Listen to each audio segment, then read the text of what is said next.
L'église de la victoire en une minute. C'est 4 millions de visiteurs par année sur YouTube. Plus de 70 000 visiteurs par semaine, 4 émissions hebdomadaires et plus de 2000 foyers dans plus de 60 nations. Des groupes victoires connectés sur tous les fuseaux horaires du globe et un centre d'appel pour les nations. Une équipe de près de 40 employés au Canada et dans le monde. Un orphelinat de 40 enfants au Congo. Et une maison pour les veuves et leurs enfants. Des campus du Collège Intégrité Victoire au Congo, en Haïti et en Belgique. C'est une maison d'édition, des centaines de ressources écrites gratuites et des milliers d'heures d'enseignement également gratuits. Le ministère de louange Victoire Musique, des conférences de foi, une maison de réveil à Kwanzille et bientôt un institut biblique. Mais avant toutes ces choses, l'Église de la Victoire, c'est une famille qui marche dans l'unité et dans une même vision. Transformer le climat spirituel de la francophonie par la diffusion médiatique du message de la foi en Jésus-Christ. 100% de ce que vous semez sert à annoncer l'Évangile. Et pour toutes ces raisons, visitez dès maintenant semer.ca. Merci de croire avec nous. Bonjour à tous, chers membres, chers fidèles auditeurs. Je suis Chami Moseni du Centre d'Appel Victoire. Je suis la directrice et aujourd'hui, j'ai le plaisir de vous annoncer que nous sommes à votre service durant tous nos lives. Vous pourrez composer le numéro sans frais qui s'affiche en bas de votre écran pour rejoindre un conseiller qui est formé, qui est inspiré et qui est là pour vous servir. En fait, nous avons à cœur de vous accompagner pour vos besoins de prière et pour vous soutenir spirituellement. Quel que soit votre besoin et quelle que soit votre question, vous pouvez téléphoner, nous sommes là pour vous. Alors dès maintenant, le centre d'appel Victoire est ouvert et nous vous souhaitons une très belle émission. Vous êtes richement bénis.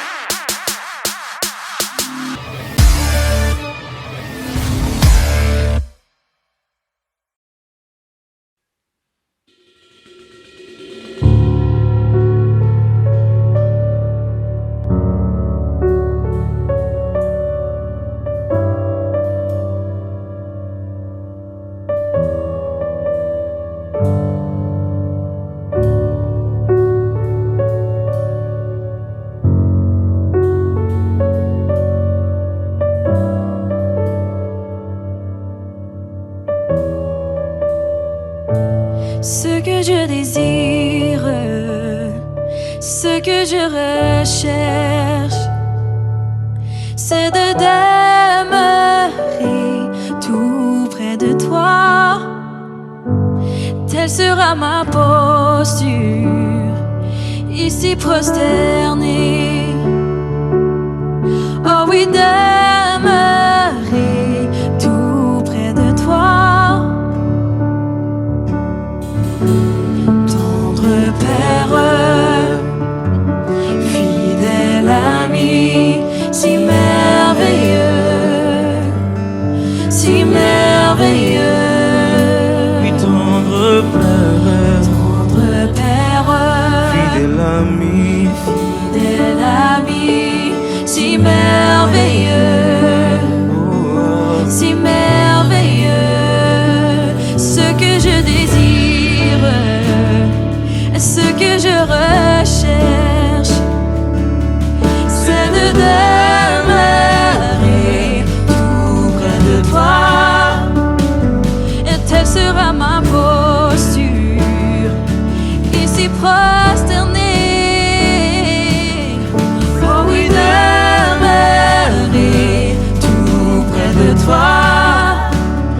oui, tendre Père, fidèle ami, si merveilleux, si merveilleux, si merveilleux. oui, tendre Père, fidèle ami, si merveilleux, si merveilleux, si merveilleux. plus aucun mot, plus rien ne reste, seul notre amour te chante. Oh, oh, oh. aucun mot, plus rien ne reste, plus rien ne reste, que seul notre amour te chante. oh, oh, plus aucun mot, Plus aucun mot, rien ne reste, plus rien ne reste, que seul notre amour te chante.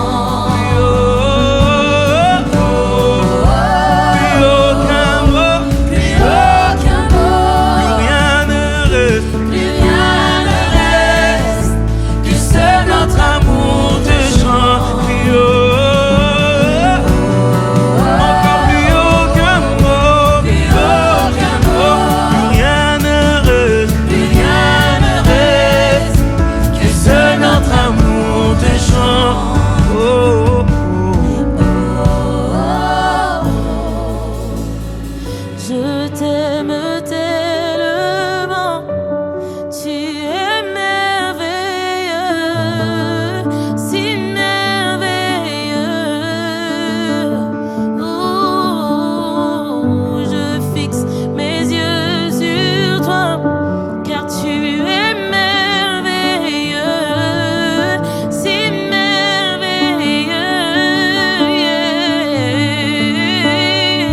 Je t'aime.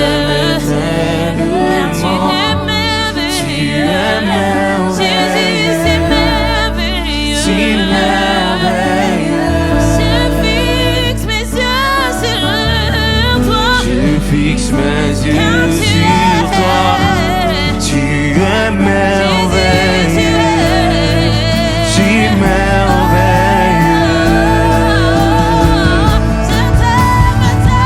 Je t'aime tellement, tu es merveilleux, si merveilleux. Je fixe mes yeux sur toi, tu es merveilleux, si merveilleux. Je t'aime tellement, tu es merveilleux, si merveilleux. Je fixe mes yeux sur toi, tu es merveilleux, si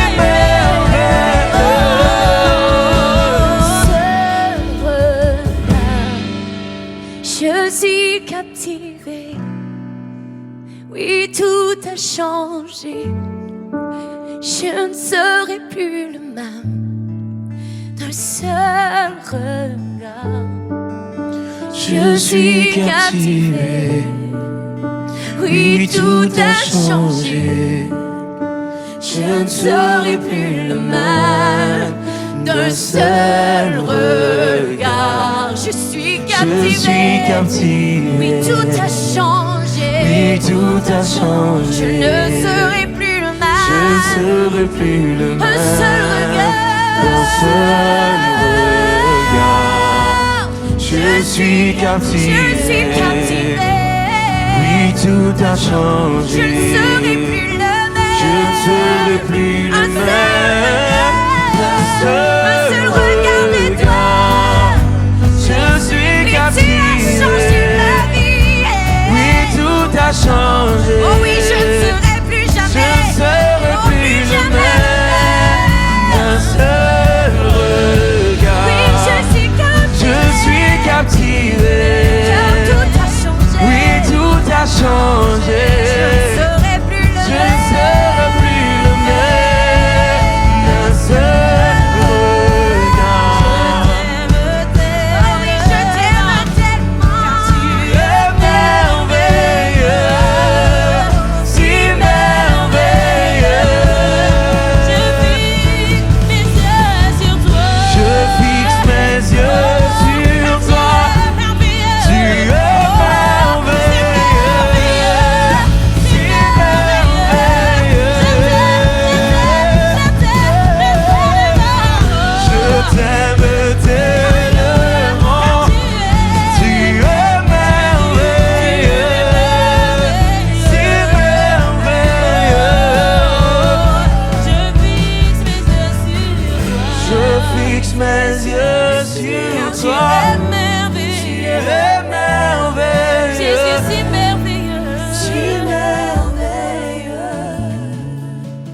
seul regard, Je suis captivé. Oui, tout a changé. Je ne serai plus le même. le seul regard de toi. Je suis Je suis captivé. captivée par tant d'amour. Oui, tout a changé. Je ne serai plus le même. Je ne serai plus le même. Je ne suis plus le même. D'un seul regard. Ton amour m'a changé. Amen. Il m'a transformé. Yes. Oh non, je ne Yes. serai plus Amen. Amen. D'un seul regard. car je t'aime tellement. Oui, je t'aime tellement. Car tu m'as D'un aimé. seul regard. Je suis captivée. Oui, tout a changé. Je ne serai plus le même. D'un seul regard. Émerveillée dans ton amour. Amen. Oh oui, je suis transformée. Oh, par ton amour.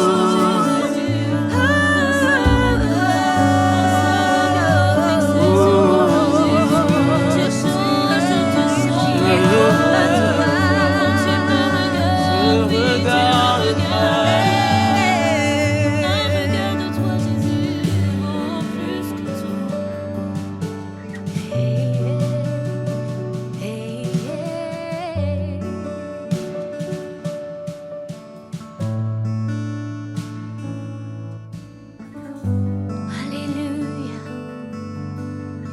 nul n'est comme toi, mon Jésus.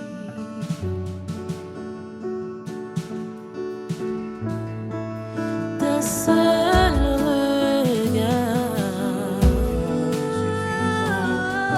nos voix s'élèvent, Jésus, vers toi. Entends nos voix s'élever vers toi. D'un seul regard,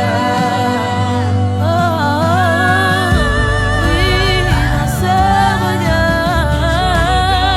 Entends le son de nos cœurs, ce parfum de louange qui s'élève vers toi, qui s'élève vers toi.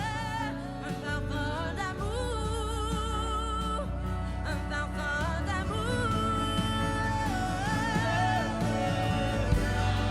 Je suis captivée, oui, tout a changé. Je ne serai plus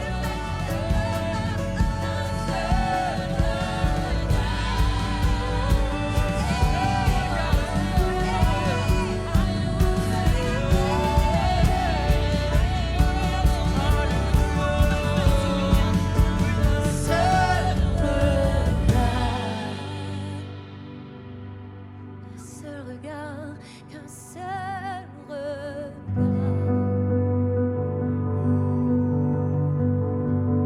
Un seul regard.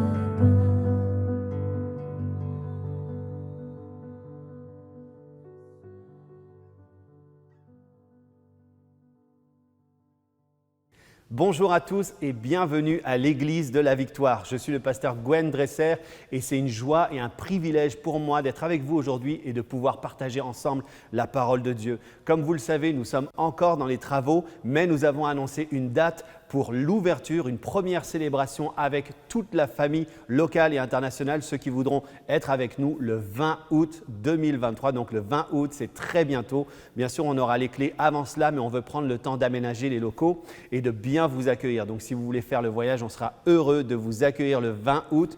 Pour ce qui est de l'inauguration de cette maison de prière, elle aura lieu en septembre, comme c'est écrit sur le site. Je vous invite à aller voir sur églisedelavictoire.com.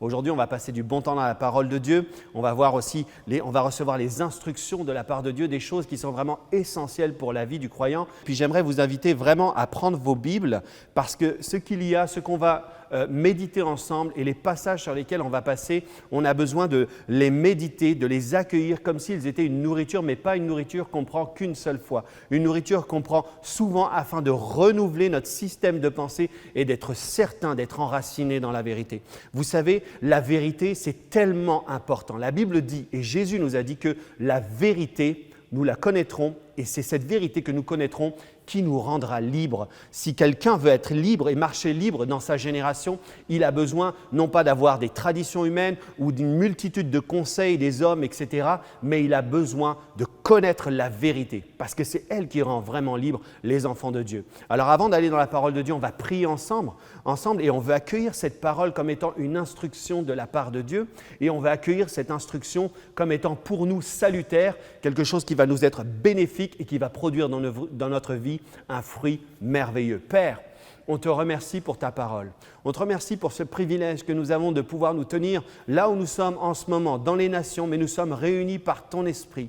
Merci parce que ta parole n'a pas changé, elle est la même, elle produit la vie lorsqu'on la reçoit, elle est la vérité, ta parole est la vérité, elle est une lumière sur notre sentier, elle nous fait marcher en nouveauté de vie, elle nous fait marcher dans la victoire, elle nous fait marcher par la foi, elle produit en nous, alléluia, des fruits excellents et des témoignages glorieux. Je reçois ta parole comme étant la vérité et l'autorité suprême de ma vie.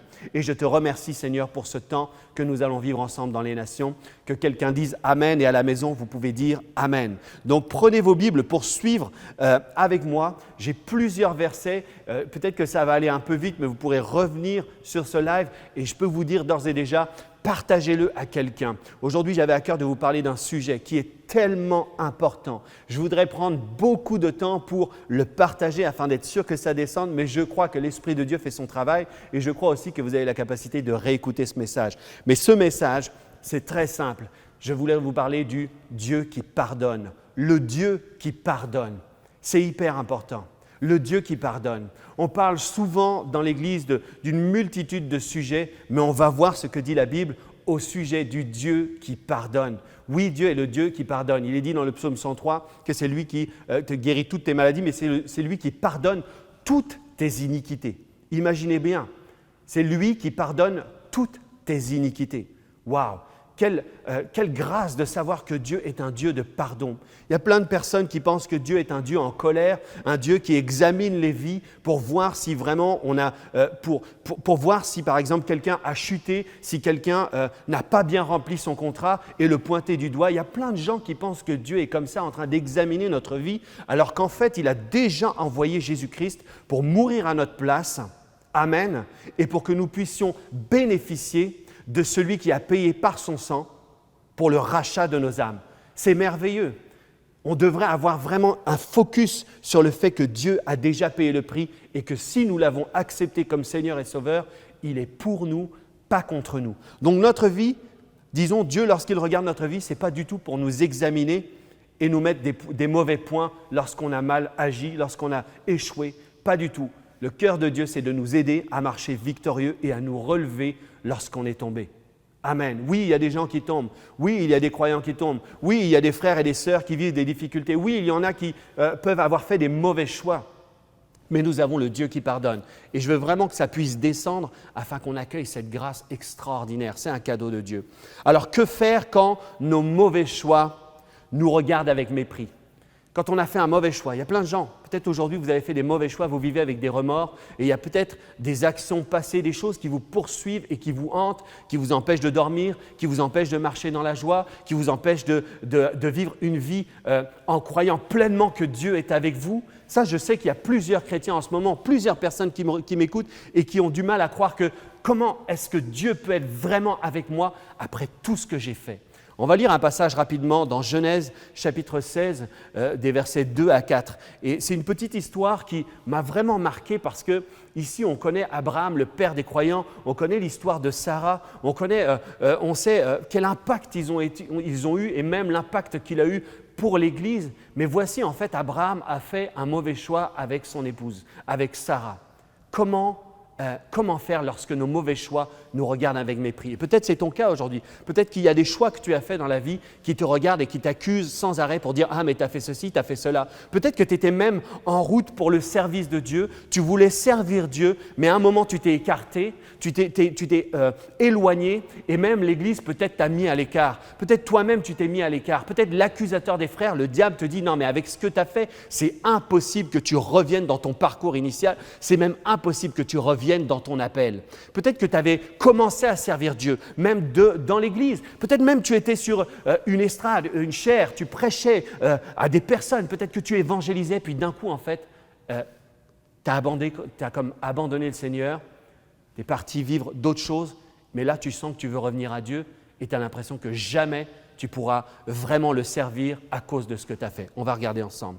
Et Saraï dit à Abraham, « Voici l'Éternel m'a rendu stérile, viens, je te prie, vers ma servante, peut-être aurai-je par elle des enfants. » Abraham écouta la voix de Saraï. Alors Saraï, femme d'Abraham, prit Agar, l'Égyptienne, sa servante, et la donna pour femme à Abraham, son mari. Après qu'Abraham eut habité 10 années dans le pays de Canaan, il alla vers Agar et elle devint enceinte. Quand elle se vit enceinte, donc Agar, qui était la servante, quand elle se vit enceinte, la Bible nous dit, elle regarda sa maîtresse avec mépris.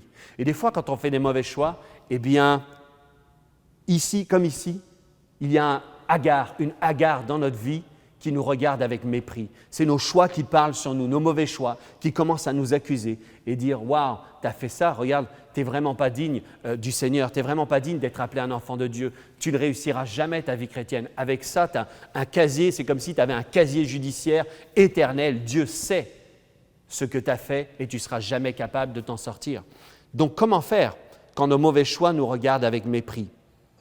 Quand on devient esclave même des choses sur lesquelles on devrait être maître. La Bible dit que chacun est esclave de ce qui a triomphé de lui. Comment on fait pour renverser cette situation? Est-ce que même il y a la possibilité de renverser ce genre de situation? Eh bien, la Bible nous parle du Dieu qui pardonne.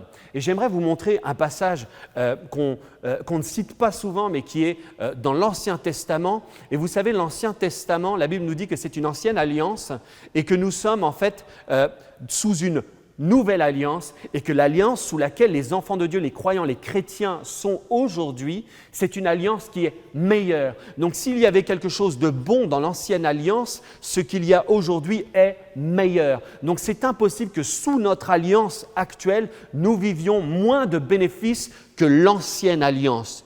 Amen. Retenez ça bien parce que c'est hyper important. Et on va regarder un passage, c'est la vie d'un homme, du roi Ézéchias. Ézéchias, on connaît un petit peu son parcours, mais ici, à un moment, il semblerait qu'il ait fauté et qu'il se passe des choses dans sa vie. On va lire ensemble dans 2 Rois au chapitre 20, 2 Rois chapitre 20, combien de temps ça prend? Combien de temps ça prend pour être pardonné? Parce que peut-être que tu as péché, peut-être que tu t'es écarté de la voie de Dieu. Et mon cœur, c'est vraiment de te donner des clés pour pouvoir revivre cette joie du salut, cette glorieuse liberté que nous avons en Jésus-Christ et ne plus te faire accuser par le diable qui est l'accusateur des frères. On va regarder ensemble. Donc, prends ta Bible et lis avec moi. Donc, dans 2 Rois chapitre 20 au verset 1, il est dit « En ce temps-là, Ézéchias fut malade à la mort. Le prophète Ésaïe, fils d'Amos, vint auprès de lui et lui dit « Ainsi parle l'Éternel, donne tes ordres à ta maison, car tu vas mourir et tu ne vivras plus. » Donc c'est le prophète Ésaïe qui vient vers le roi Ézéchias pour lui annoncer une sentence, quelque chose qui est arrêté de la part de Dieu. Il vient lui donner un message de la part de Dieu, pas quelque chose qu'il aurait fabriqué lui-même, mais Dieu a dit « Mon prophète Ésaïe va vers le roi et va lui donner cette parole de préparer sa maison parce qu'il va mourir. » Et regardez bien, verset 2, « Ézéchias tourna son visage contre le mur et fit cette prière à l'Éternel. « Ô Éternel, souviens-toi que j'ai marché devant ta face avec fidélité et intégrité de cœur et que je fais ce qui est bien à tes yeux. » Et Ézéchias répandit d'abondantes larmes. Ésaïe, qui était sorti, n'était pas encore dans la cour du milieu. Vous voyez, le prophète vient, annonce une sentence, il s'en va, Ézéchias, lui, commence à prier, bien sûr, sa façon de prier, ce n'est pas forcément celle qu'on devrait faire aujourd'hui parce qu'il se justifie par ses propres œuvres, mais il prie quand même et il se met à pleurer. Il se met à pleurer parce que je suis certain il a des remords. Mais ici, Ésaïe qui est en chemin, donc il n'est même pas rendu, la Bible nous dit, Ésaïe qui était sorti, n'était pas encore dans la cour du milieu lorsque la parole de l'Éternel lui fut adressée en ces termes. « Retourne et dis à Ézéchias, chef de mon peuple, ainsi parle l'Éternel, le Dieu de David ton père, j'ai entendu ta prière, j'ai vu tes larmes, voici, je te guérirai le 3e jour et tu monteras à la maison de l'Éternel. J'ajouterai à tes jours 15 années. » Donc on se rappelle du contexte, c'était un homme qui devait mourir. C'est quelqu'un qui a reçu une sentence de la part de l'homme de Dieu, un prophète qui lui annonce quelque chose de la part de Dieu. La réaction d'Ézéchias, c'est de prier. C'est aussi instantané que ça. Il se met à prier Dieu et à parler à Dieu et à se repentir. Et l'homme qui était venu annoncer une sentence de mort doit tout de suite faire demi-tour et annoncer une sentence de vie. 15 années supplémentaires. Donc, combien de temps ça prend pour être pardonné? Est-ce que vraiment tu dois vivre encore plusieurs années avec ces remords, avec cette culpabilité? Est-ce que tu dois encore payer pour cette faute? Est-ce que tu dois payer, manger les fruits, cette conséquence, etc. Ici, on parle d'un homme qui n'était même pas sous notre alliance, pour qui Jésus-Christ n'avait même pas payé le prix. Il n'y avait pas un sang pur pour plaider en sa faveur, mais pourtant, à cause de sa prière, l'homme de Dieu a dû faire demi-tour et venir lui annoncer cette bonne nouvelle. Non, tu ne vas pas mourir en fait là, tu vas vivre encore 15 années. Waouh! Gloire à Dieu! Gloire à Dieu pour notre Dieu qui est un Dieu qui pardonne. Je peux vous dire, frères et sœurs, que notre Dieu est un Dieu qui pardonne. On va lire dans la parole, on va lire, c'est son cœur en fait. C'est un Dieu de grâce. Amen. Et vous savez quoi? Jésus prêchait le pardon. Est-ce qu'on devrait prêcher aujourd'hui, si on a des plateformes comme ici, on en a une à l'Église de la Victoire, on a l'occasion, on a plusieurs pasteurs qui sont là et qui prêchent. Est-ce qu'on devrait prêcher le message que Jésus prêchait? Est-ce qu'on devrait prêcher la même chose que lui? Ou bien est-ce qu'on devrait juste écouter tout ce qui se fait dans notre courant actuel concernant la prédication et puis dire « Ah, mais en ce moment, vu que le siècle présent est orienté vers ceci et vers cela, on devrait changer notre prédication. » Non, on veut retourner au message que Jésus prêchait. Et Jésus prêchait le pardon. Jésus prêchait le pardon. Vous allez voir, c'est tellement… Moi, ça me bouleverse. Parce que je crois vraiment qu'on a besoin d'entendre ce message. Je crois vraiment que dans nos églises, on a besoin d'entendre que Jésus pardonne les péchés, que Jésus pardonne les fautes. Gloire à Dieu. On entend souvent « tu dois pardonner ton prochain ». Et oui, c'est vrai, on doit pardonner notre prochain. On doit apprendre à pardonner, on doit apprendre à vraiment relâcher. C'est vrai qu'on doit apprendre toutes ces choses-là, mais on prêche plus souvent sur le fait que l'homme doit pardonner son prochain et moins souvent sur le fait que Dieu pardonne les péchés. Oh, alléluia! Vous savez, c'était quoi la phrase que les pharisiens, c'est-à-dire ceux qui étaient animés d'un esprit religieux, et je dis bien un esprit religieux, c'était démoniaque en fait. Vous savez, les pharisiens, tous ceux qui étaient des chefs religieux, n'étaient pas animés juste d'un esprit d'homme en colère, mais animés d'un esprit, c'était spirituel, un esprit religieux de mort qui était là, utile pour l'accusateur des frères, pour le diable, et ils étaient fâchés lorsque Jésus… Vous savez, lorsqu'il disait cette phrase, quelle était cette phrase qui fâchait le plus les pharisiens, les chefs religieux? Quelle était cette phrase? Eh bien, cette phrase, c'est très simple, c'était « tes péchés sont pardonnés ». Lorsque Jésus prononçait cela, tous ceux qui étaient là, les scribes, les pharisiens, se fâchaient parce qu'ils disaient « non, mais ça c'est impossible ». Ils voulaient tellement tenir les hommes sous la loi, ils avaient tellement l'esprit tordu qu'ils ne pouvaient pas recevoir cette conception et cette révélation de la grâce d'un Dieu qui fait grâce, d'un Dieu qui pardonne. Tes péchés sont pardonnés. Jésus prêchait ce message. Si Jésus prêchait ce message, aujourd'hui, on devrait le prêcher aussi dans l'Église. On devrait pouvoir prêcher à peut-être des personnes qui sont là, qui ont chuté, qui se sont écartées de la foi, qui arrivent dans l'Église, peut-être meurtris à cause de leur mauvais choix. Vous savez, ils le savent, les gens. Ils le savent ce qu'ils ont fait. Même si des fois, ils arborent un beau sourire, leur conscience. La Bible dit que leur conscience les accuse.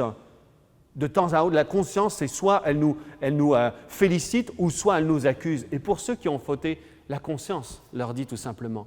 Mais est-ce qu'on pourrait être comme Jésus et leur prêcher ce message? Si tu veux recevoir le pardon est disponible.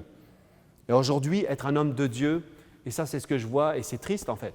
Je vois que souvent, en fait, être un homme de Dieu qui prêche la vérité, c'est de dénoncer les péchés de l'Église ou des gens ou des croyants. C'est lorsqu'on met le doigt sur les fautes des croyants, eh bien là on va dire « Ah, ça c'est un homme de Dieu qui prêche la vérité ». Eh bien, on peut être un homme de Dieu qui prêche la vérité en disant « Jésus pardonne, Dieu pardonne tes péchés ». Gloire à Dieu, parce que c'est ce que Dieu faisait, c'est ce que Jésus faisait. Amen. On va aller voir une situation dans Jean 8, versets 1 à 11. Vous connaissez très bien ce récit, mais c'est hyper important qu'on puisse le rappeler. Jean 8, versets 1 à 11. Jésus se rendit à la montagne des Oliviers, mais dès le matin, il alla de nouveau dans le temple. Et tout le peuple vint et à lui. Donc imaginez, cette scène se passe dans le temple, hein. Donc c'est admettons, dans une église, dans une synagogue, bref, ça se passe dans le temple. Et tout le peuple vint à lui. S'étant assis, il les enseignait. Alors les scribes et les pharisiens amenèrent une femme surprise en adultère, dont eux n'ont rien trouvé de mieux à faire que d'amener dans le temple, plutôt que de venir prier, louer, adorer, plutôt que de venir célébrer qu'il est bon pour des frères de demeurer ensemble, eux, ils n'ont rien trouvé de mieux à faire que d'aller chercher quelqu'un qui était en train de commettre un adultère. Et d'ailleurs, cette femme qu'ils ont amenée, elle était seule, mais on ne peut pas commettre un adultère seul. Où était l'homme? Où était cet homme? Donc, il est dit ici, surprise en adultère, et la plaçant au milieu du peuple, ils dirent à Jésus, « Maître, cette femme a été surprise en flagrant délit d'adultère. Moïse, dans la loi, nous a ordonné de lapider de telles femmes. Et toi donc, que dis-tu » Il disait cela pour l'éprouver afin de pouvoir l'accuser. Il voulait l'accuser de pardonner les gens. Vous imaginez, ils avaient ça dans leur cœur. Ils voulaient l'accuser d'être trop bon. Jésus va dire à un moment, « Vois-tu d'un œil mauvais que je sois bon ?» Dans une parabole, « Vois-tu d'un mauvais œil que je sois bon ?» Et eux, ils voyaient d'un mauvais œil que Jésus puisse pardonner une telle femme. La loi est là, Moïse l'a dit, mais toi, si tu commences à dire qu'on peut pardonner une telle personne, alors là, c'est clair, on va te lapider. Et on va la lapider, puis on va s'occuper de ton cas. Donc, toi donc, que dis-tu? Il disait cela pour l'éprouver afin de pouvoir l'accuser. Ils savaient vraiment que Dieu était un Dieu de pardon, que Jésus était un homme de Dieu de pardon. Enfin, c'était Dieu. Et ils savaient qu'il allait prêcher le pardon, donc ils voulaient l'accuser. Mais Jésus s'étant baissé, écrivait avec le doigt sur la terre. Comme il continuait à l'interroger, il se releva et leur dit « Que celui de vous qui est sans péché jette la première pierre contre elle. » Et s'étant de nouveau baissé, il écrivait sur la terre. Quand ils entendirent cela, accusés par leur conscience. Vous voyez, eux-mêmes, lorsqu'ils se tenaient sous la loi, ils n'entendaient pas leur conscience leur parler. Parce que lorsqu'on est dans la performance, on se croit parfait. Et eux se croyaient parfaits et se croyaient tellement parfaits qu'ils pouvaient interrompre un culte, qu'ils pouvaient interrompre une prédication pour amener quelqu'un en flagrant délit d'adultère. Mais lorsque Jésus va leur poser une question et leur dire « Celui qui est sans péché lui jette la première pierre », là, ils vont être accusés par leur conscience. Ils se retirèrent un à un, depuis les plus âgés jusqu'aux derniers. Vous voyez, même les derniers avaient déjà eu le temps de commettre des péchés. La Bible dit que tous ont péché et sont privés de la grâce, de la gloire de Dieu. Vous voyez? Et Jésus resta seul. Jésus resta seul parce qu'il était le seul sans péché, avec la femme qui était au milieu. Alors s'étant relevé et ne voyant plus que la femme, Jésus lui dit, « Femme, où sont ceux qui t'accusaient? Personne ne t'a-t-il condamné? » Il n'y a personne qui t'a condamné. C'est un adultère, là, quand même, donc c'est compliqué. Il n'y a personne qui a pu te condamner. C'est ça qu'il leur dit. Elle répondit, « Non, Seigneur. » Et Jésus lui dit, « Je ne te condamne pas, moi non plus. » C'est comme si Jésus dit, « Moi, j'ai la capacité de le faire, parce que je suis sans péché. Mais par contre, moi, je ne te condamne pas non plus. Et voici la solution. que Jésus va proposer à cette femme qui est dans une situation terrible. Ça se sait dans le quartier, ça se sait peut-être dans la famille, maintenant ça a été dévoilé au grand jour dans l'assemblée, dans la synagogue. Voici Jésus est dans l'église et il voit cette personne qui a été prise en flagrant délit et lui dit « Va et ne pêche plus ». Ça, c'est la prédication du Seigneur pour quelqu'un qui a péché. Le Dieu du pardon. Jésus, sans péché, avait le droit légitime de jeter la pierre et il était même accusé de prêcher le pardon des péchés. Vous savez, Jésus ne prêchait pas avec un lance-pierre. Jésus était fâché contre la religion et contre l'hypocrisie religieuse. Vous savez, c'est quoi l'hypocrisie religieuse? C'est d'être capable de prendre une femme qui est dans un péché et de venir l'exposer devant tout le monde et ne jamais se dire, mais en fait, est-ce que moi, je marche d'une manière parfaite? Vous savez, il faut avoir un tel orgueil pour pouvoir faire ce genre de choses et juger les gens, juger leur agissement. Mais aujourd'hui, si on prêche la grâce, c'est parce qu'on sait que Dieu nous a fait grâce à nous aussi. Amen. Dieu nous a fait grâce, c'est pourquoi on peut aussi prêcher cette grâce. Vous savez, un homme religieux comme ça ne peut pas reconnaître la grâce parce qu'il se croit toujours parfait. Donc, aujourd'hui, on veut vraiment accueillir dans notre cœur que Dieu est un Dieu qui pardonne. Est-ce que ça veut dire qu'on doit vivre n'importe comment? N'allez pas dire, Pasteur Gwen a dit qu'on peut vivre n'importe comment. Pas du tout. On devrait vraiment se référer à ce que dit la parole de Dieu et marcher en nouveauté de vie. Et d'ailleurs, nous avons reçu l'Esprit de Dieu, l'Esprit de sainteté qui produit en nous le vouloir et le faire. Et lorsque nous collaborons avec l'Esprit de Dieu qui habite en nous, nous marchons d'une manière digne du Seigneur. C'est aussi simple que ça. Mais la Bible dit que si quelqu'un a péché, donc il parle ici des frères, si quelqu'un a péché, nous avons un avocat auprès du Père. On va voir ces versets encore après. Oui, Dieu pardonne. Et vous savez, lorsqu'on voit une pancarte « danger », lorsqu'on dit à des frères et des sœurs « danger », lorsqu'on prêche sur le danger, il y a ici un danger, lorsqu'on voit toutes ces choses-là, on n'a toujours pas reçu de direction. Vous pouvez être dans la rue, imaginez, vous êtes en train de marcher et de chercher votre direction et la seule chose que vous voyez, c'est panneau danger. Sur un panneau danger, en fait, il n'y a aucune direction qui est indiquée. On veut savoir peut-être que c'est un danger, mais ce n'est pas la finalité. La finalité, c'est de savoir où est-ce qu'on doit aller. Comment est-ce qu'on fait pour sortir de cette situation? Comment on fait pour recevoir une direction de la part de Dieu? Amen. Donc, soyez toujours conscients que Dieu veut vous montrer une direction et il n'est pas là en train de vous dire « danger, danger, danger ». Non, il veut vous dire « voici la voie que tu devrais emprunter, mon fils, ma fille ». Gloire à Dieu. Gloire à Dieu. Vous êtes avec moi en ce moment? Je crois à la maison que vous recevez. Laissez ça descendre, c'est hyper important. Ça va bâtir votre homme intérieur. Ce qui bâtit l'homme intérieur, c'est vraiment de recevoir la parole de vérité qui produit en nous la liberté glorieuse des enfants de Dieu. Nous voulons marcher libres, n'est-ce pas? Amen. Oui, Dieu pardonne. Dans 1 Jean, chapitre 1 et verset 9, il est dit, et je viens de le citer déjà, « Si nous confessons nos péchés, il est fidèle et juste pour nous les pardonner et pour nous purifier de toute iniquité. » Et là, on va penser, mais de telle iniquité, de tel péché, Dieu est capable de nous pardonner? Bien ici, c'est écrit toutes, n'est-ce pas? C'est écrit dans votre Bible. Prenez votre Bible, comme ça vous ne direz pas c'est la Bible de Pasteur Gwen seulement qui dit ça. Non, c'est la vôtre. 1 Jean, chapitre 1, verset 9, « Si nous confessons nos péchés », bien sûr, il y a un si. Il faut confesser ses péchés. Si par exemple, on sait qu'on a mal agi, et vous savez, le péché, c'est quoi? C'est de manquer la cible. Eh bien, c'est aussi simple que Ézéchias de prier. Il n'y a pas besoin même de pleurer. Ce n'est pas parce que vous pleurez très fort que vous êtes repentant. C'est juste une histoire de cœur. Si votre cœur est repentant, Seigneur, je regrette vraiment ce que j'ai fait. Merci parce que ton sang me purifie de tout péché. Je te remercie parce que je reçois ta grâce et ton pardon. Merci parce que je ne vais pas vivre avec la culpabilité à cause de ce mauvais choix. Et merci parce que j'ai ta grâce qui m'entoure. Gloire à Dieu. Et j'accueille ton pardon. J'accueille vraiment cette grâce dans le nom puissant de Jésus. C'est aussi simple que ça.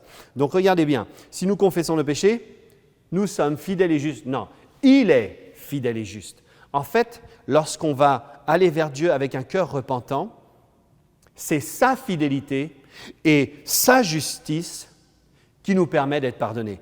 Il est fidèle et juste pour nous les pardonner et pour nous purifier de toute iniquité. À la maison dite toute iniquité. C'est sa grâce, c'est sa fidélité et sa justice. Dans 1 Jean chapitre 2, verset 1, il est dit « Mes petits-enfants », donc c'est ici l'apôtre Jean qui parle à l'Église, « Mes petits-enfants, je vous écris ces choses afin que vous ne péchiez pas. » Donc ça, on pourrait s'arrêter là et dire que Jean prêchait à l'Église de ne pas pécher. Mais pas seulement.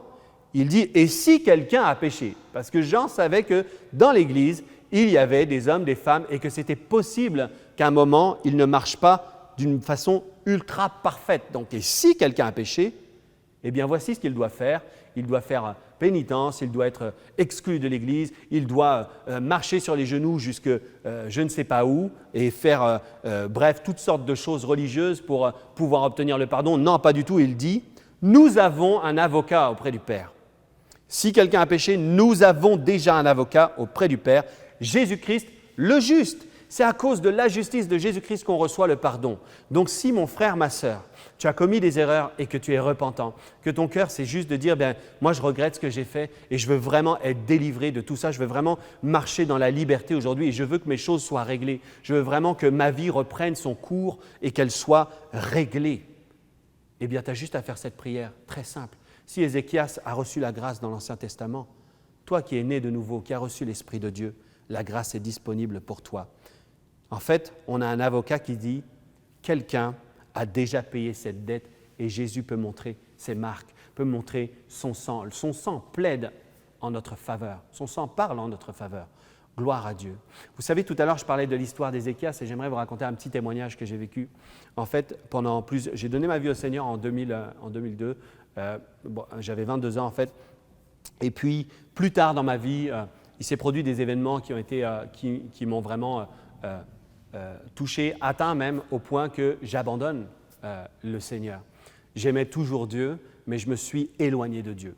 Je me suis vraiment éloigné pendant plusieurs années. Et je me souviens un moment en 2012, alors que j'étais loin de Dieu, puis ça me faisait de la peine. Et pendant tout ce temps où je n'allais même plus à l'église, tout ce temps-là, j'entendais l'Esprit de Dieu. Et l'Esprit de Dieu venait toujours, non pas pour me condamner d'être loin, de vivre de telle et de telle manière, de gaspiller mon héritage, etc. J'entendais l'Esprit de Dieu me dire juste « reviens, reviens à la maison, reviens, je peux te restaurer, je peux te faire un nouveau départ dans ta vie. » J'entendais tout le temps le Saint-Esprit avec cette voix. Je me souviens, dès que de temps en temps je me mettais à louer Dieu, en fait, je sentais la présence de Dieu venir sur moi au point que je tombais comme à genoux. Au moment où je vous en parle, c'est comme je ressens encore vraiment cette onction qui est là sur moi parce que Dieu m'a visité alors que j'étais loin et la seule chose qu'il voulait faire, ce n'était pas m'accuser ou examiner ma vie dans laquelle j'étais. Il voulait vraiment me ramener à la maison. Et Dieu veut ramener quelqu'un à la maison aujourd'hui. Je suis certain que vous entendez cette prédication ou ce message, ou peut-être vous avez des amis qui ont besoin d'entendre ce message pour être ramenés dans la maison du Père. C'est ce que Dieu veut, c'est son cœur, c'est son désir. Et je me souviens que pour ceux qui me connaissent un peu mon histoire, j'ai été sur le musical de Broadway, The Lion King, Le Roi Lion, à Paris, bref, après j'étais à Singapour et à Madrid. Et lorsque j'étais en Espagne, j'étais toujours sur Le Roi Lion, sur la comédie musicale. Et en fait, je commençais à recevoir d'autres contrats pour poursuivre, mais je voyais vraiment que j'étais loin du plan de Dieu. Je voyais que j'étais loin de sa maison et je savais que je passais à côté de ma destinée. Et à un moment, je me souviens d'une fois où on m'a invité à sortir, à aller à une espèce de concert, bref, quelque chose de mondain, où bref, on m'a proposé d'aller à un concert, puis je ne voulais pas vraiment y aller. Je sentais à l'intérieur de moi que je ne devais pas y aller. Mais en fait, je m'ennuyais tellement. Vous savez, quand on est loin de Dieu, des fois, on a l'impression de s'amuser, mais en fait, on s'ennuie. Et je m'ennuyais tellement, puis je connaissais personne, donc j'ai accepté l'invitation, puis je suis allé avec ces amis qui m'ont invité dans ce lieu, puis je suis allé à cet endroit, puis je me suis tellement ennuyé à cette soirée-là que j'ai passé ma soirée assise sur une espèce de caisson de basse ou quelque chose comme ça. Mais ça a été tellement terrible, je ne me rendais même pas compte qu'en fait, le caisson de basse, justement, était en train de détruire mes oreilles. Détruire totalement. Vous savez, lorsqu'on est loin de Dieu, eh bien, on peut se retrouver dans des situations dangereuses. C'est la vérité. C'est vrai que lorsqu'on s'écarte des voies de Dieu, eh bien, on sort aussi d'un parapluie de protection. Donc là où j'étais, j'avais rien à faire là. Et puis j'ai passé cette soirée-là, et puis je suis rentré à la maison, j'ai commencé à vivre un acouphène. des acouphènes. Et c'était vraiment absolument terrible. Terrible, terrible. Ça ne partait plus et je commençais à paniquer. J'ai essayé de m'endormir, impossible. Il y avait un son qui était là dans mon oreille. Puis je connaissais l'histoire de plusieurs personnes, dont un ami qui était sur un spectacle aussi avec moi, qui vivait avec ça au point de vouloir se suicider tellement c'était terrible de vivre tout le temps avec cet acouphène qui ne partait plus. Et l'acouphène était là un jour, 2 jours, 3e jour. Et là, je me suis mis à prier comme Ézéchias. J'ai dit, en fait, Seigneur,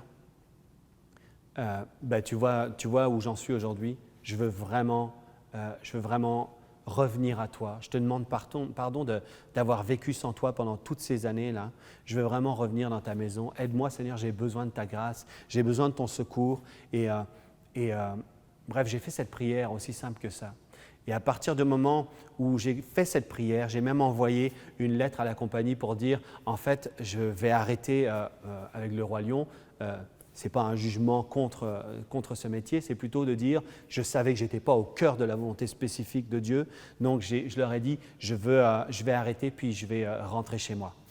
Et à partir du moment où j'ai pris cette décision, alors que l'acouphène était constant et que j'ai envoyé ma lettre pour donner ma démission et rentrer à la maison et retourner pour servir Dieu, même si je ne savais pas du tout ce que j'allais faire, mais au moins je savais que je rentrais pour servir Dieu et pour être dans l'Église, tout simplement. Eh bien, au moment où j'ai pris cette décision, l'acouphène a cessé. C'était instantané, quelque chose qui avait duré jour et nuit pendant 3 jours. Et pour ceux qui ont des acouphènes, j'aimerais vous dire que Jésus guérit les acouphènes.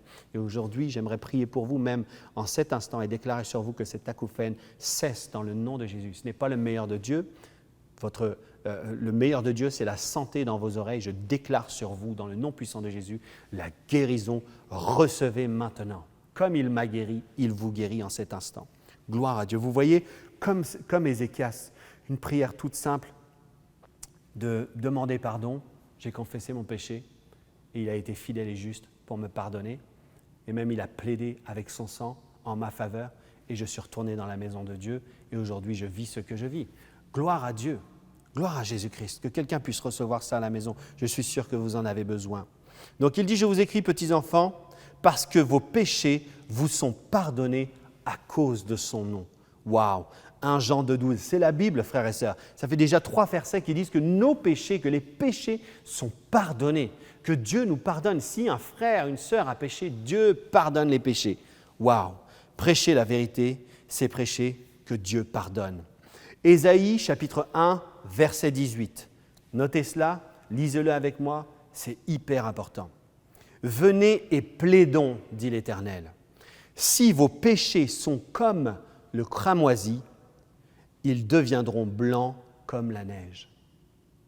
S'ils sont rouges comme le pourpre, s'ils ont atteint un degré, s'ils ont atteint une certaine dimension, si même ça fait l'objet, même si ça a été un scandale autour de vous, même si votre famille a vu ça, c'est tellement rouge l'affaire. On en parle dans toute la famille. C'est comme du cramoisi, c'est comme du pourpre. Il dit, s'ils sont rouges comme le pourpre, ils deviendront comme la laine. Ça, c'est la promesse de Dieu.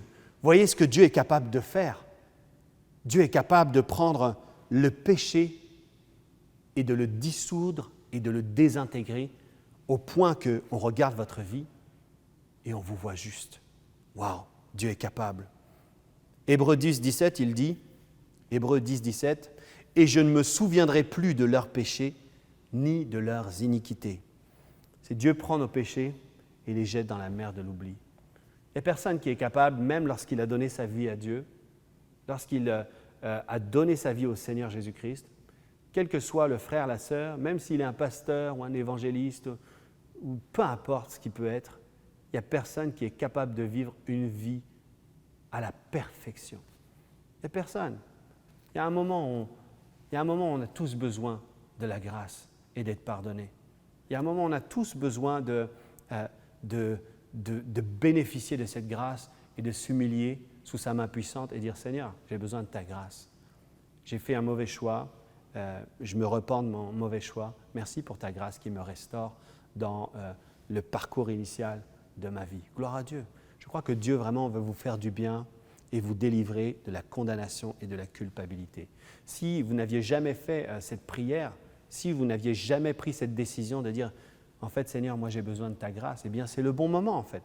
C'est aujourd'hui qu'il faut le faire. C'est aujourd'hui qu'il faut dire « Seigneur, je te demande pardon » et puis vous allez être restauré dans le meilleur scénario possible pour votre vie. Gloire à Dieu. Vous savez que la condamnation rend malheureux, mais le pardon rend heureux. La condamnation, si je vous dis par exemple ce que vous faites en ce moment, c'est vraiment mal, c'est contraire à la parole de Dieu, l'Esprit de Dieu est saint, comment vous pouvez vivre d'une manière si indigne, etc. Vous savez, la condamnation, ça rend malheureux. Ça ne produit jamais un fruit de repentance réel. C'est la bonté qui pousse à la repentance. Lorsqu'on a conscience, la Bible dit, ne savez-vous pas que ou bien méprisez-vous que sa bonté nous pousse à la repentance. C'est lorsqu'on sait que Dieu est bon en fait, qu'on se repent, c'est-à-dire Seigneur, je suis passé à côté, mais je veux revenir vraiment dans tes voies. Gloire à Dieu. Donc la condamnation, la culpabilité, toutes ces choses-là qu'on peut entretenir en tant qu'enfant de Dieu, ou même si on n'a pas donné notre vie au Seigneur, en fait, toutes ces choses-là, elles produisent la mort, elles produisent le mal. On est malheureux en fait. Mais lorsqu'on entend parler du pardon, eh bien, on devient heureux. Vous voulez que je vous le montre? On va aller ensemble dans la parole de Dieu. Encore une fois, tous ces versets, ce n'est pas pour remplir votre tête, c'est pour que vous ayez des armes contre la culpabilité et contre la condamnation. Il est dit dans Exode chapitre 33, versets 18 et 19, vous connaissez cette histoire, c'est l'histoire de Moïse qui dit « Fais-moi voir ta gloire ». Eh bien, regardez, Moïse dit « Fais-moi voir ta gloire ». L'Éternel répondit, lorsque Moïse dit « Fais-moi voir ta gloire », « Je ferai passer devant toi toute ma bonté ». Oh, peut-être que certaines personnes qui veulent voir la gloire de Dieu s'attendent à la puissance, s'attendent à une manifestation de quelque chose. Voilà, on est en osmose parce que Dieu est saint et j'ai atteint l'endroit de la gloire, j'ai atteint quelque chose. Vous savez, il y a plein de gens qui aspirent à certaines choses comme ça parce que sur leur propre force, ils se disent, bien moi, je mérite de vivre la gloire de Dieu. Eh bien, regardez ce qui est dit. Moïse dit, fais-moi voir ta gloire. L'Éternel répondit, je ferai passer devant toi toute ma bonté. Celui qui veut voir la gloire doit s'attendre à voir la bonté de Dieu. Amen. Et je proclamerai devant toi le nom de l'Éternel. Et lisez bien avec moi. Je fais grâce à qui je fais grâce, et miséricorde à qui je fais miséricorde. Lorsque Moïse veut voir la gloire, en fait, il va découvrir ce Dieu qui fait grâce à qui il fait grâce. Il fait miséricorde à qui il fait miséricorde. Mais qu'est-ce que ça veut dire? Bien, ça veut dire, en fait, je fais grâce à ceux que tu ne penserais même pas à qui je ferai grâce. Je fais miséricorde à ceux que tu aurais disqualifiés à cause de la religion et de la performance de la religion. Ouais, Dieu dit ça. Dieu dit, je fais grâce à qui je fais grâce. Parce que s'il fait grâce à une personne qui est sans péché, en fait, ce n'est plus une grâce, c'est un salaire. Mais s'il fait grâce, c'est parce que justement, les personnes ne le méritaient pas. S'il fait miséricorde, c'est parce que les personnes ne le méritaient pas. Et il dit, lorsque je me présente à toi, Moïse, sache une chose, je vais faire passer devant toi toute ma bonté. Voici comment Dieu veut être représenté. Il dit, je proclamerai le nom de l'Éternel. C'est tellement puissant ce passage, parce qu'il dit, je proclamerai le nom de l'Éternel. Ça veut dire mon nom, ma réputation, que ma réputation soit associée à la grâce, à la miséricorde et à la bonté. Dieu dit cela. Il dirait même au pasteur, et si vous êtes un pasteur et que vous m'écoutez aujourd'hui, j'aimerais vous dire que Dieu veut que sa réputation parmi les hommes, ce soit qu'il est bon, qu'il fait grâce même à ceux qui ne méritaient pas la grâce et qu'il est miséricordieux envers ceux qui ne le méritaient pas. C'est cette réputation que Dieu veut qu'on répande. C'est ça la bonne nouvelle, c'est que Dieu est bon. Amen. Gloire à Dieu. Donc savez-vous que la grâce, être gracié, c'est une dimension de la gloire. Il y a des gens qui vont venir même dans cette église aujourd'hui où on tourne et qui vont découvrir, et je prie, c'est vraiment ma prière, que n'importe qui entre dans ce lieu et qui entend cette prédication, cette bonne nouvelle, puisse voir et goûter à la gloire de Dieu, du Dieu qui est bon et qui est capable même de rendre blanc comme la neige ou comme la laine, ce qui était pourpre et cramoisi. Il y a tellement de gens qui portent, et on leur dit, vous savez, ils portent un vêtement sale, ils portent un vêtement de culpabilité et de mauvaises actions, Et on est encore là en train de les pointer du doigt, à dire, mais tu as tes mauvaises actions, et ceci et cela, tu as un esprit de ceci, un esprit de cela. Alors que Dieu a dit, mais en fait, venez, venez. Il dit, venez et plaidons. Vous savez, plaider, c'est vraiment un terme de la justice. Pourquoi il dit, venez et plaidons ? Parce que nous avons un avocat auprès du Père, Jésus-Christ le juste. C'est lui qui va nous justifier. Et lorsqu'il nous justifie, nos vêtements qui étaient sales, qui étaient souillés, il les rend blancs. Et comme la laine, comme la neige. Regardez maintenant avec moi, c'est tellement merveilleux. Romains chapitre 4, ça me bénit tellement en fait de lire à chaque fois ce passage. C'est waouh. Il y a des gens qui sont malheureux, mais parce qu'ils ne lisent pas les choses comme il faut, qui n'ont pas la révélation. Mais quand on lit la Bible, ça devrait nous rendre heureux. Vraiment, des fois, je lis la Bible et je ris. Je partage avec ma femme, je dis, mais c'est tellement merveilleux. Un jour, j'étais en train d'écouter, il n'y a pas très longtemps, j'étais encore en train d'écouter la Bible audio et j'écoutais Galates et j'écoutais la lettre de Paul. Mais ça me réjouissait tellement d'entendre parler de cette grâce extraordinaire. Ça produisait en moi, en vrai, j'avais l'impression d'être plongé au cœur de la bonté de Dieu et de voir cette grâce. C'est quelque chose qui n'existe même pas dans les concepts humains, mais Dieu est capable et Dieu est venu sous cette forme de la grâce et de la vérité. La Bible dit que la loi est venue par Moïse, a été donnée par Moïse, mais que la grâce et la vérité sont venues par Jésus-Christ. Waouh! Et lisez avec moi, ça va vous rendre content, j'en suis certain. Romains chapitre 4, versets 7 et 8, et il dit ceci, « Heureux, donc heureux, ceux dont les iniquités sont pardonnées. » Waouh, ça rend heureux d'être pardonné. Heureux ceux dont les iniquités sont pardonnées et dont les péchés sont couverts. Heureux l'homme à qui le Seigneur n'impute pas son péché. C'est bien l'histoire d'un homme qui a péché ici, mais il est heureux parce que Dieu le pardonne. Est-ce que vous voulez que les gens soient heureux? Ça ne veut pas dire En fait, si on leur dit de faire n'importe quoi, faire toutes sortes de péchés, etc., ça ne les rendra jamais heureux. C'est vrai que ça ne les rendra pas heureux, mais ce n'est pas ça qu'on prêche et ce n'est pas ça que je prêche. Ce que je prêche là en ce moment, c'est que la parole nous dit que lorsque quelqu'un est pardonné, il est heureux. On va lire ensemble, en fait Romains 4 ici reprend ce qui est dit dans le psaume 32 au verset 1, mais on va lire dans la version amplifiée. C'est tellement waouh. Bénie, heureuse et enviable est la personne dont le péché n'est pas pris en compte par le Seigneur. Il y a une dimension de la bénédiction, du bonheur, waouh, et même de la renommée qui existe pour celui qui est pardonné et à qui Dieu, en fait, ne tient pas compte du péché. Cette personne est bénie parce que cette personne, vous savez quoi?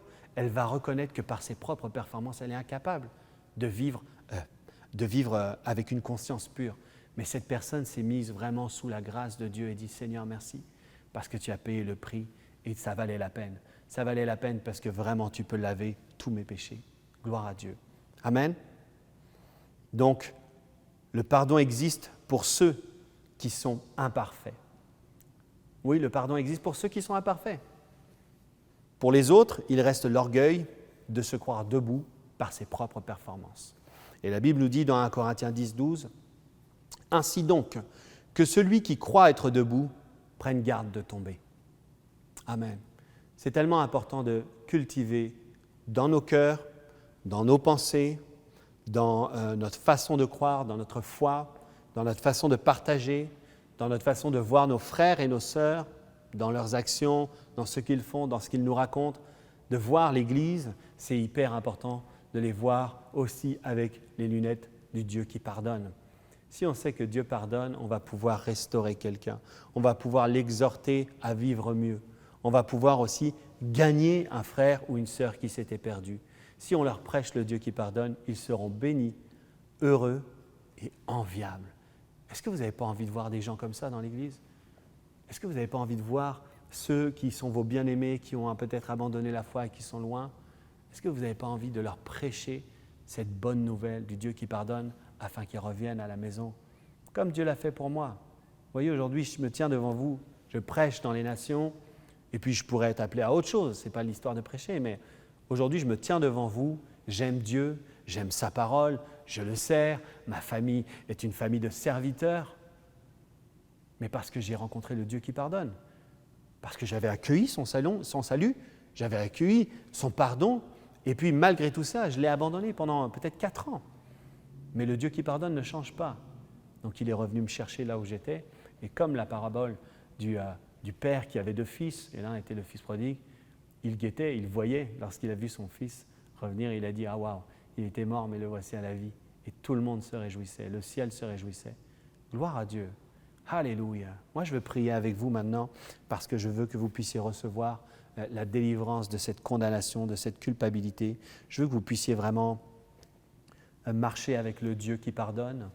Vous savez, lorsqu'on a le Dieu qui pardonne, ça ne veut pas dire qu'on va abuser de ses grâces, ça ne veut pas dire qu'on va faire n'importe quoi sous prétexte que Dieu pardonne. Non, lorsqu'on découvre vraiment sa grâce, on marche avec lui en nouveauté de vie parce qu'on sait qui il est et on sait qui nous sommes en lui. Amen.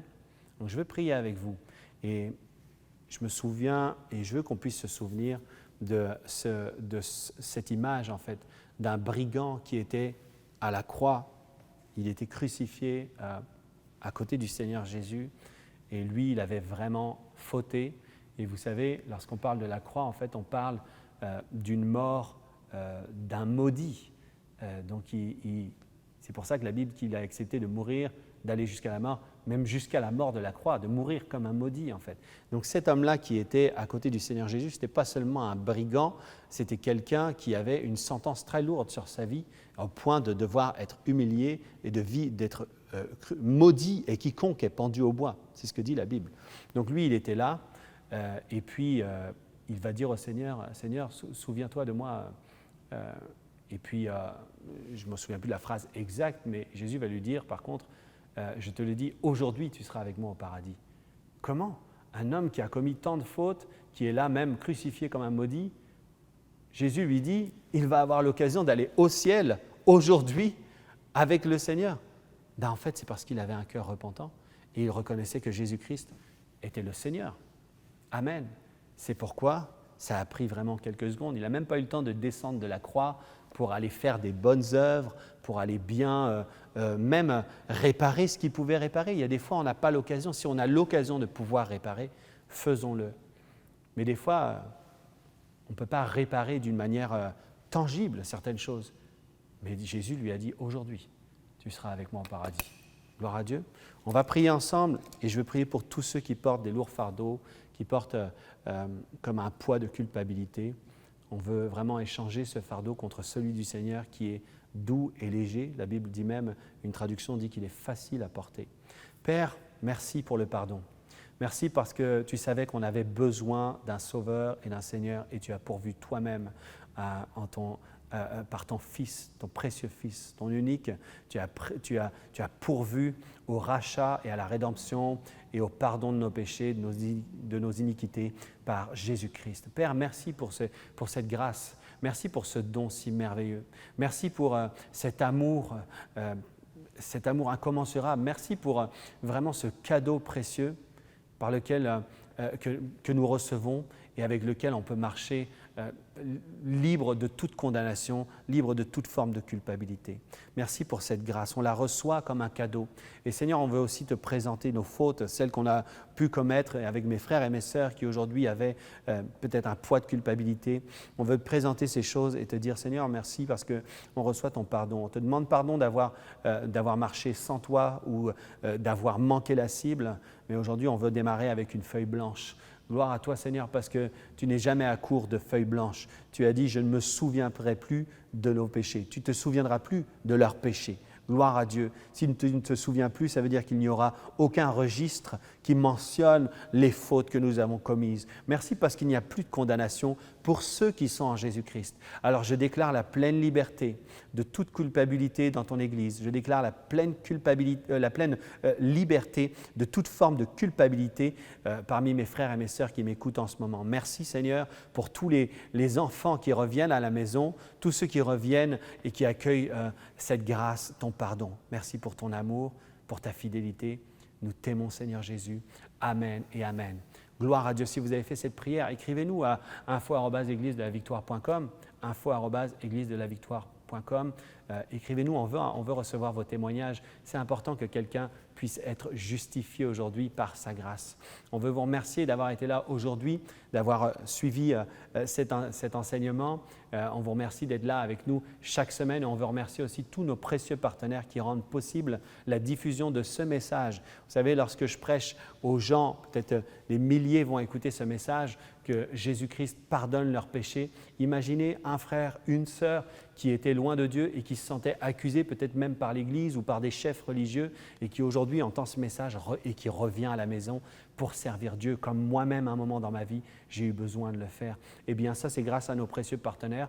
Alors je veux vous remercier de nous aider à diffuser ce message. Merci parce que grâce à vos dons, en fait, on peut prêcher l'Évangile dans les nations, on peut aller secourir ceux qui ont besoin de secours, on peut aller annoncer cette bonne nouvelle à ceux qui étaient esclaves du péché. On peut aller libérer des captifs, on peut prêcher la guérison parce que Jésus n'a pas changé. Bref, vous savez tout ce qu'on peut faire et on veut vous remercier. Merci à toute la famille des partenaires. Si vous voulez devenir un partenaire, c'est très simple. Vous allez sur semer.ca, semer.ez.ca et on veut remercier aussi toutes les personnes qui ont à cœur la maison de Dieu et qui vont sur 2000bâtisseurs.com. Il y a toutes les informations pour pouvoir semer. Si vous avez besoin d'aide, vous pouvez nous écrire à info@églisedelavictoire.com. Encore merci d'avoir été là aujourd'hui.